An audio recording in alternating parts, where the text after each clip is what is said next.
Hi friends, welcome back. 7ാം ക്ലാസ്സിലെ Malayalam പാഠഭാഗത്തിലെ അർത്ഥത്തിൻ്റെ 1ഉം 2ഉം part നമ്മൾ പഠിച്ചു. ഇനി അടുത്ത് പഠിക്കാൻ പോകുന്നത് പാർട്ട് 3 നമുക്ക് തുടങ്ങാം. ഫേരി, ഒരു വലിയ വാദ്യം, മുഴക്കം. മഞ്ചരി, പൂങ്കുല, കവിത എഴുതാനുള്ള ഒരു താളക്രമം. മഞ്ചരി എന്ന് പറഞ്ഞാൽ ഒരു വൃത്തത്തിൽ വരുന്നതാണ് മഞ്ചരി എന്ന് പറഞ്ഞാൽ.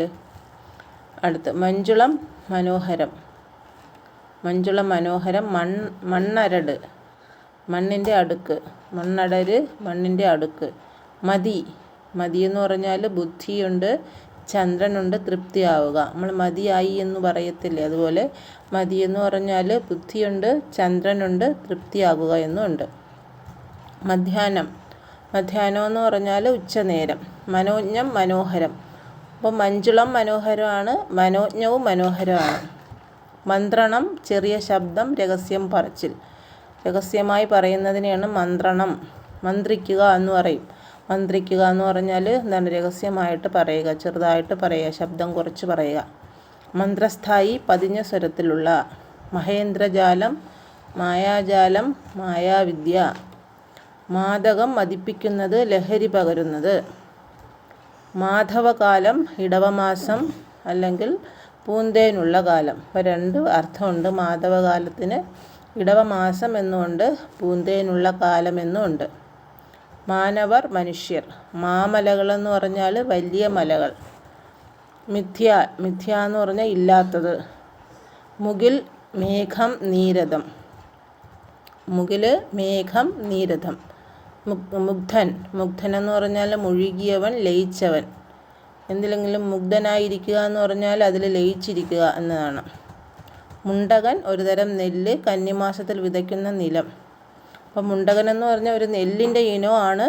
പിന്നെ കന്നിമാസത്തിൽ വിതയ്ക്കുന്ന നിലത്തിനെയും മുണ്ടകൻ എന്ന് പറയും. മുൾത്തടി, ഒരു ആയുധം. മൃദുലം, മാർദ്ദവമുള്ളത്. എനിക്ക്, എൻ്റെ. മോഹനം, മോഹിപ്പിക്കുന്നത്. ലളിത, സുന്ദരി. ലവലേശം, അല്പം പോലും. ലസിക്കുക, ശോഭിക്കുക. ലാവണ്യം, സൗന്ദര്യം. ലാവണ്യം, സൗന്ദര്യം. ലാസ്യം, ഒരുതരം നൃത്തഭാവം. വമ്പോടെ, ഊറ്റത്തോടെ അല്ലെങ്കിൽ അഹങ്കാരത്തോടെ. വമ്പോടെ എന്ന് പറഞ്ഞാൽ ഊറ്റത്തോടെ എന്നും അഹങ്കാരത്തോടെ എന്നും അർത്ഥം. വർണ്ണം, നിറം, ജാതി, വർഗം, അക്ഷരം. അപ്പോൾ വർണ്ണത്തിന് പല അർത്ഥങ്ങളുണ്ട്. നിറമെന്നും ജാതിയെന്നും വർഗമെന്നും അക്ഷരമെന്നും അർത്ഥമുണ്ട്.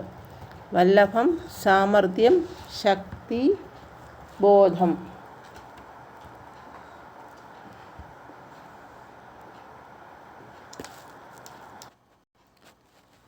പാർട്ട് 3 കംപ്ലീറ്റ് ആയി. ഇനി പാർട്ട് 4 കൂടി പഠിക്കാം. അത് കുറച്ച് അർത്ഥമേ ഉള്ളൂ, അതും കൂടി പഠിക്കാം. വല്ലി, വള്ളി. വല്ലി, തരുണമണ്ഡലം എന്ന് പറഞ്ഞാൽ വള്ളികളുടെയും മരങ്ങളുടെയും കൂട്ടം. വാഗ്മി, മിതമായും സാരമായി സംസാരിക്കുന്നവൻ അല്ലെങ്കിൽ സംസാരിക്കുന്നവൾ. വാഗ്മി എന്ന് പറഞ്ഞാൽ മിതമായിട്ടും സാരമായും സംസാരിക്കുന്നവനെയും സംസാരിക്കുന്നവളെയും വാഗ്മി എന്ന് പറയാം. വിചിത്രവർണ്ണം, ആശ്ചര്യകരമായ നിറപ്പകിട്ട്. വിധാനം, അലങ്കാരം, മേൽവിരിപ്പ്. വിധാനം എന്ന് പറഞ്ഞാൽ അലങ്കാരം എന്നും പറയാം, മേൽവിരിപ്പെന്നും പറയാം. വിദൂരതയിൽ, അങ്ങകലെ. വിപഞ്ചി, വീണ. വിപഞ്ചി എന്ന് പറഞ്ഞാൽ അർത്ഥം വീണ. വിഭ്രമം, ആകർഷിച്ച് വശത്താക്കുക. വീര്യം, ബലം, തേജസ്. വീര്യം, ബലം, തേജസ്. വൃക്ഷലതാഗണം, മരങ്ങളുടെയും വള്ളികളുടെയും കൂട്ടത്തിനെയാണ് വൃക്ഷലതാഗണം എന്ന് പറയുന്നത്. വൃശ്ചികവാദം. വൃശ്ചികവാദം എന്ന് പറഞ്ഞാൽ വൃശ്ചിക മാസത്തിലെ കാറ്റ്. വെടിപ്പ്, വൃദ്ധി. വ്യഗ്രത, താൽപ്പര്യം. ശിരസ്, തല. ശില്പജ്ഞർ എന്ന് പറഞ്ഞാൽ എന്താണ്? ശില്പത്തെക്കുറിച്ച് അറിവുള്ളവർ. ശില്പജ്ഞർ എന്ന് പറഞ്ഞാൽ ശില്പത്തെക്കുറിച്ച് അറിവുള്ളവർ. ശിശിരം, മഞ്ഞുകാലം.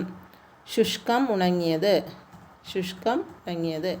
ശൈലം, കുന്ന്, പർവ്വതം. സംഭ്രമം, പേടി. സംഭ്രമം, പേടി. സദൃശം, തുല്യം.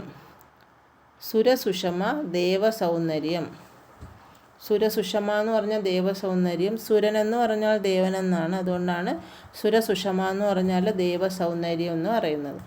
സുഷമ എന്ന് പറഞ്ഞാൽ ഭംഗി എന്നും പറയും, സൗന്ദര്യം എന്നും പറയാം. സുഷമ ഭംഗി സൗന്ദര്യം. ഹരിതവീജി പച്ച നിറമുള്ള രശ്മി. ഹൃദി ഹൃദയത്തിൽ. ഹൃദി ഹൃദയത്തിൽ. അപ്പോൾ മലയാളത്തിലെ ഫസ്റ്റ് പാർട്ട് കംപ്ലീറ്റ് ആയിട്ടുണ്ട്. ഇനി അടുത്ത ബുക്ക് സെക്കൻഡ് പാർട്ട് ബുക്കുണ്ട്.